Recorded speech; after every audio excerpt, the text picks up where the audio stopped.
80 शब्द प्रति minute. Dictation start करते हैं 5 सेकंड बाद। उपाध्यक्ष जी, आगामी कुछ वर्षों में इनमें से कुछ लोग अपने अपने व्यवसाय में चोटी के लोग होंगे। सभी राजनीतिक दलों में वे महत्वपूर्ण स्थानों पर हैं और मुझे संदेह नहीं है कि भविष्य में वे और अधिक संख्या में ऊंचे स्थानों पर पहुंचेंगे। वास्तव में मेरे विचार से विधान मंडलों और सरकार में उन्होंने जो सक्रिय भाग लिया है उससे ऊंच नीच के बहुत से पुराने भाव समाप्त हो गए हैं। उद्योगों और शहरी समाज के विकास में भी इस बात से सहायता मिल रही है। फिर भी हम लोग बड़ी पीड़ा के साथ अनुभव कर रहे हैं कि अभी बहुत कुछ करने की आवश्यकता है। हमें ऐसा नहीं सोचना चाहिए कि केवल अनुसूचित जाति या अनुसूचित आदिम जाति का ही व्यक्ति उनकी समस्या को सुलझा सकता है। मेरे विचार से यह हम सभी का कर्तव्य है।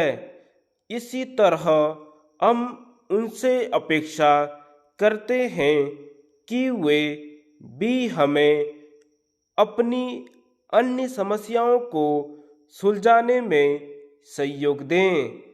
हम सभी भारत के नागरिक हैं। इस देश के विभिन्न वर्गों के बीच असमानताएं रही हैं। अब हम सभी का यह कर्तव्य है कि समाज के उन वर्गों के लोगों को जिन्हें अतीत में अवसर नहीं मिला था, अब विकास का अवसर देकर असमानताएं समाप्त करें। निश्चय ही मैं ऐसा प्रयास करूंगी कि हमारे हरिजन और आदिवासी भाई बहनों को और अधिक अधिकार के पद मिलें और वे ऐसे पदों पर पहुँचे जहाँ वे अपनी तथा दूसरों की समस्याओं को हल कर सकें। जैसा कि मैंने पहले कहा है कि अनुसूचित जातियों, आदिवासियों, पहाड़ी लोगों और अन्य पिछड़े लोगों के कल्याण के प्रश्न को मैं बहुत महत्व देती हूँ और मैंने सरकार में और बाहर इस बात की ओर बार बार संकेत किया है। मेरे विचार से हम लोगों को इस दिशा में विशेष काम करना चाहिए ताकि वर्तमान वर्ष में गांधी जन्म शताब्दी तक कुछ उपलब्धि सामने आए।